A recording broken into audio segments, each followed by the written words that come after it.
Hi, everyone. This is Adriana from Aurora Sacred Healing.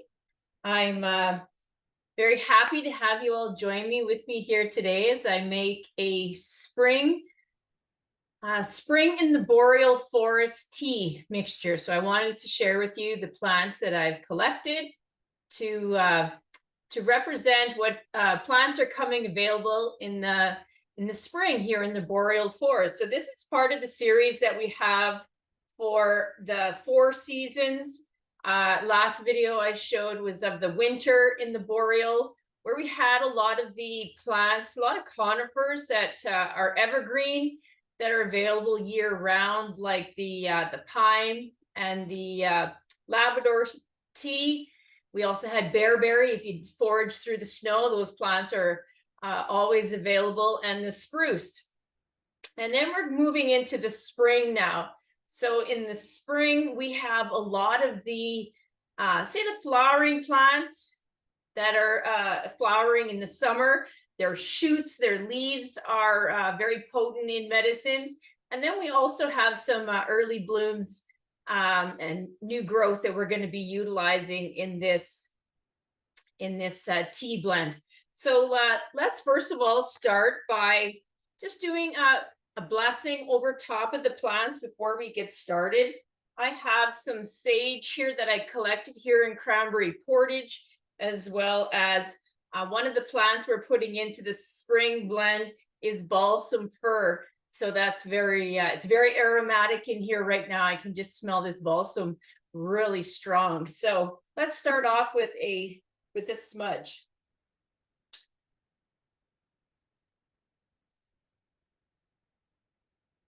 Just like the plants. I'm gonna do the sage first. Clear out any negativity. Sort of before I touch the plants, I always like to do a smudge. I like to do this also before I go collect and leave tobacco for these plants. And as I'm collecting, and I have the people that come with me collecting, we continuously say prayers for people as we collect and work with the plants, so that they may share their medicines, knowing that we are following the sorry if I say this incorrectly in Cree, but the Mino Pimatasawan, which is the good life. We are living a life of harmony with nature, so that they will share their medicines. So I want to convey that message before I touch the plants again. So I smudge myself. And then I will smudge all the plants that we're going to be using in the space, all the utensils that we're going to be using today.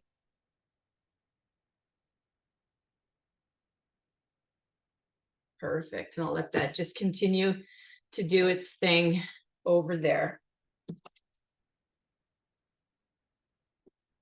Okay. So just a little blessing, first of all, to start.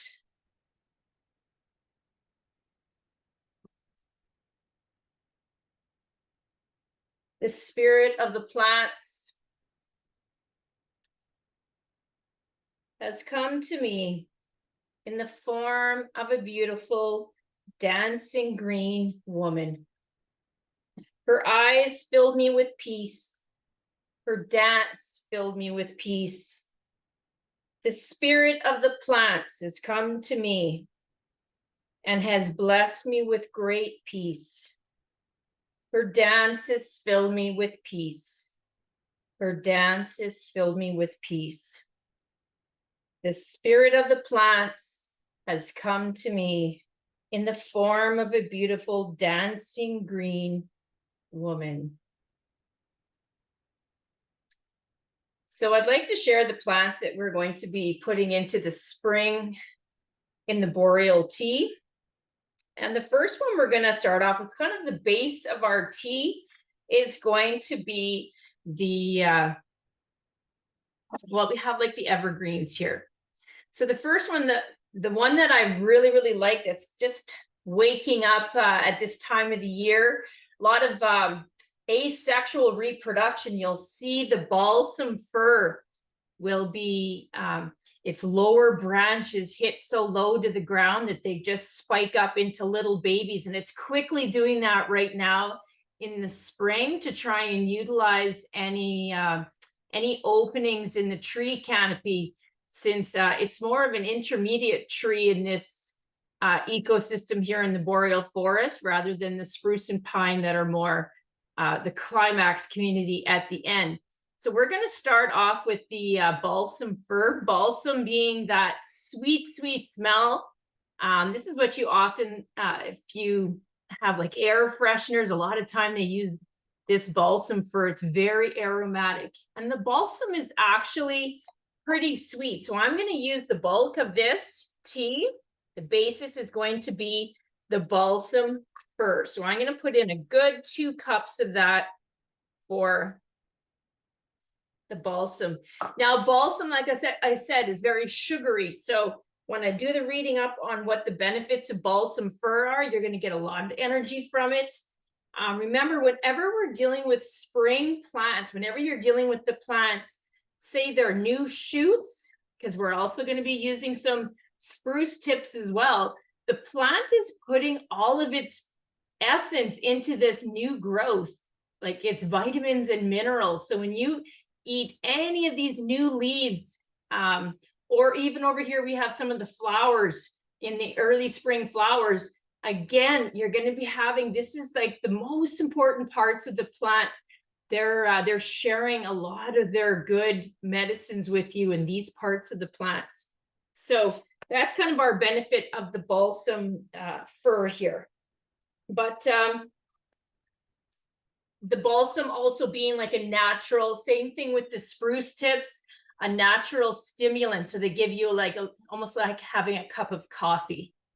All right, so we have spruce tips here as well. Now we had spruce in the winter, but this is the, let's see if I can grab one here. These are the young little spruce tips, okay? They're light green, mine are kind of dehydrated, so they're sort of falling apart, but they are the young light green parts of the tips of the spruce. In fact, if you're even just walking through the forest and you need some energy, you can just simply eat them. Now, mine don't taste as good because they're a lot better when they're fresh right off the plant and not dehydrated like mine. So I'm going to put in a good amount of the spruce tips because they have a lot of energy in them as well. I'm going to put in a good cup of them. So a lot of my spruce tips has sort of fallen apart into just the very young needles there. So I'm only going to put in about half the amount of balsam fir because remember, the spruce plants are very, spruce and pine are very heavy taste, and I don't want them to sort of take over the taste of the of our tea here. Okay, the next one who's really waking up in the spring. Now in the summer, in the boreal tea that I'm going to be making, I love fireweed. I love to collect fireweed. When you dehydrate it, it turns a brilliant, goes from pink to dark purple. It looks so nice in teas, but the fireweed flowers are not up yet. So we have the fireweed shoots, like the young little leaves that are first coming up are loaded with goodness. And let's see, if I was to look up, in fact, the leaves actually have more benefits to them than the flowers. The flowers to me are more like a mental health rather than your physical. But this is a natural, like a lot of these plants, they're natural antimicrobial, antiseptics, like they're just kind of flushing you out, detoxing like a tonic. Okay, so we're going to put some of these firewood shoots into here. Okay, and I'm going to put the same amount to try and counteract the taste of those spruce tips. I'm going to put in a cup. Okay, and I'll put those in. All right. So those are the leaves, like we're working with the leaves of the plants and the new growth of those. And the other part that we're going to be putting into the teas are the young flowers that are coming up. And so when we had our winter in the Boreal, we put in lavender tea, which is available. It's an evergreen shrub. It's always available. But right now in the spring, it's flowering. So I have the Labrador tea, the yellow flowers that are showing up right now. And I'm going to put some of those Labrador tea flowers that I've dehydrated. I'm going to put them in here. Now, Labrador tea, probably the most well-known tea in the boreal forest. It is, if I was to look for medicinal, again, it's a very good tonic. It's a diuretic. It's good at flushing you out. And the young leaves are good to collect as they bloom. They don't bloom for a whole long time, so we want to collect them as they're blooming. Now, speaking of bloom, the one that's like really good at this time, the two that are exploding right now in terms of blooming are the dandelion. So I have dandelion. I don't have a lot left over. So this is all that I have, and I can't go outside and collect anymore because they're kind of done. But dandelion flowers, I use them in so many different things. I have like, I'll just grab it here. This is what I did with the majority of my dandelion, was I made it into an oil, and then I put this into like Epsom salts and made bath soaks out of it. So I don't know if you can see how bright yellow this oil is. Woo! I just poured some on the table. So hopefully you can see that.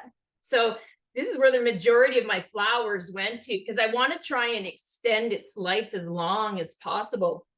The other thing I do is I make tincture with the dandelions, putting them into vodka, because dandelion is also a very good digestive aid, and I tend to have issues with that. So I like having this around for a longer time than just when the dandelions are flowering.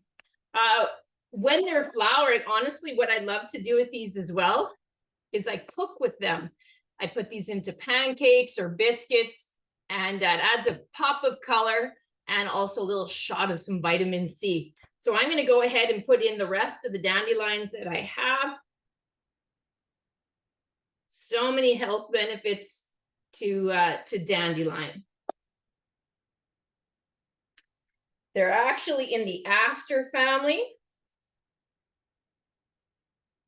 So I like the way that people are changing their opinions about dandelions, and, you know, encouraging the growth of dandelions for bees and such. So yeah, there's tons of information on all that they are good at. They're good at flushing out your liver, keep your kidneys and your colon nice and healthy. So lots of aids in those. But like I said, they're really good for stomach issues.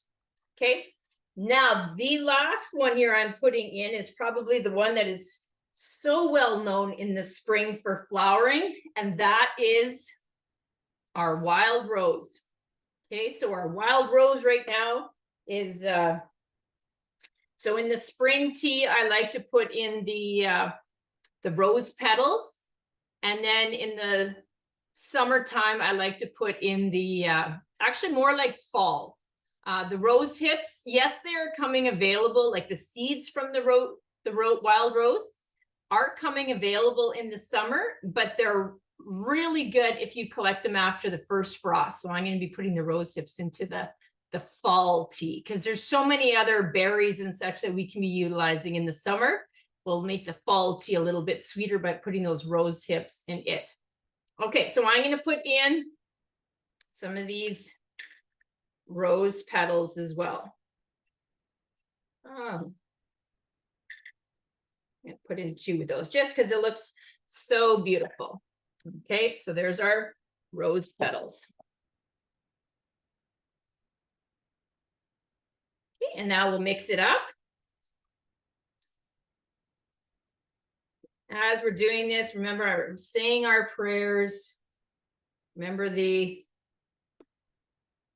little poem I started with, letting the spirit of the plants come to me in the form of a beautiful dancing queen. Dancing green fills me with peace, fills me with peace. Blessings to these plants. Let the spirit of the plants come to me and come to the people that we share the teas with. Wow, that looks beautiful. I don't know if you can see that. So what I'm going to show you now is how to make like a good decoction with this tea. Like you really, really want to pull the majority of these, the medicines out of the plant. So in your kits that I make with the tea, you'll find that I put in here a little cloth bag and a wooden spoon. And I have one out here. Okay, so you can take some of the tea and put it into your cloth bag. Now, for medicine, I'd maybe put like 2 or 3. Some of these are a little bit bigger, so like the balsam fir, just sort of tuck it in there. Okay, and you want to sort of fill it up a little bit, maybe about 1/4 of the way full. Okay, again, if you're finding you make this the first time, I would always start off whenever you're not, you haven't had the plants before. Like everybody, some people take medications, and we got to watch out for things like drug interactions. Feel free to always contact me at Aurora if you want some more information about if it's okay to take with certain while you're taking certain meds, or if you have certain conditions. By all means, always get your teas from somebody who has, you know, training in the plants. The same chemicals that are in our medications are in these plants as well. So we got to make sure that we're being safe about it. But as a general rule of thumb, whenever you're starting out for the first time, less is more. In other words, start off with just a very small amount, like maybe just 1 scoop. Steep it in water, maybe for just 1 or 2 minutes, just like a weak tea. And try that first of all and see if how it feels, you know, in 24 hours. How do you feel? Then maybe what you could do is double up on one of those, either double up a little bit more tea or double up on how long you let the teas sit in the water.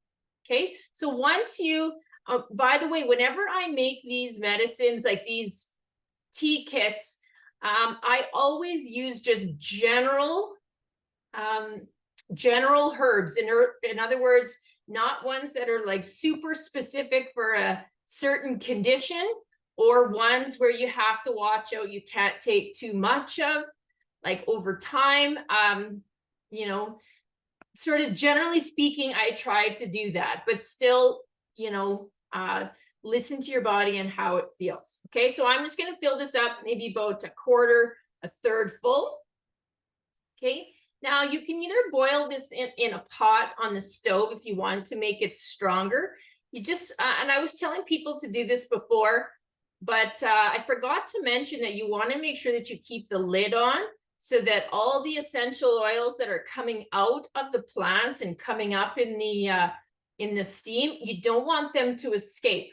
So I'm going to show you today another way to make this tea where you don't have to let it sit on a stove for fear of losing those essential oils. So I tend to save all my spaghetti jars and pickle jars, and I'm going to drop my tea bag into here. Now I've boiled up some water, so I'm just going to go grab the boiled kettle.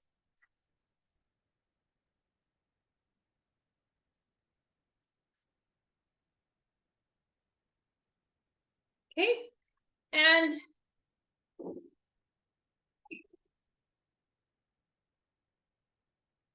okay, and then we're just going to pour the boiled water in there.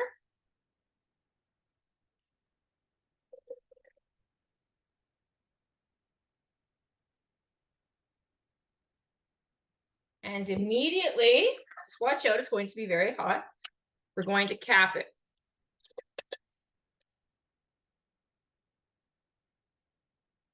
Okay, and so we're gonna let that sit in here. Okay. I probably could have put a little bit more tea in there, not very much, but that's okay. It's going to start doing its thing. And again, remember, this is what I would do for the first time, right? And I would let this sit.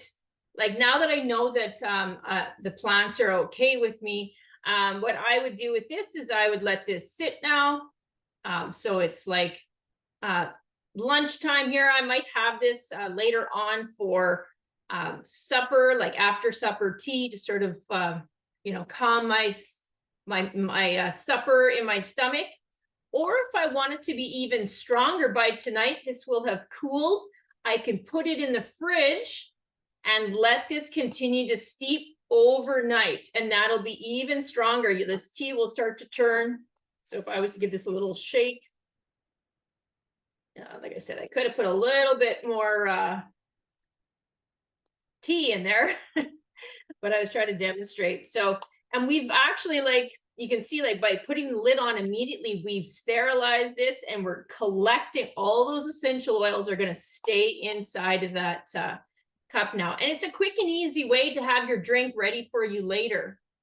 And if you find, if you let this sit for 24 hours and then you find it's a little bit too strong, what you can easily do is dilute it, like just maybe pour a little bit from this strong decoction of tea, pour it into a cup, add some orange juice or, you know, some fresh lemon or some cranberry juice or something like that to dilute it a little bit. That's a really another way to have a nice spring tonic, you know, with our more like an iced tea then. So lots of ways in which to use the tea. And again, you can also use, as you saw, if you're having troubles ingesting the tea, it's hard to drink it. Remember, I also showed you, I used it as a smudge here. So in your kits as well are little charcoals that you can light up, and then you just put a scoop of the medicinal tea onto your charcoal and you can smudge with it. Okay, so lots of different ways. You find what works for you, just as long as you're dancing with the plants and they're bringing you peace. So this is Adriana from Aurora. Thank you for joining me, and we'll see you in the next video when we make the summer in the Boreal tea kit. And until then, make sure we always live every day sacred. Mino Pimatasum. Ekose. And namaste.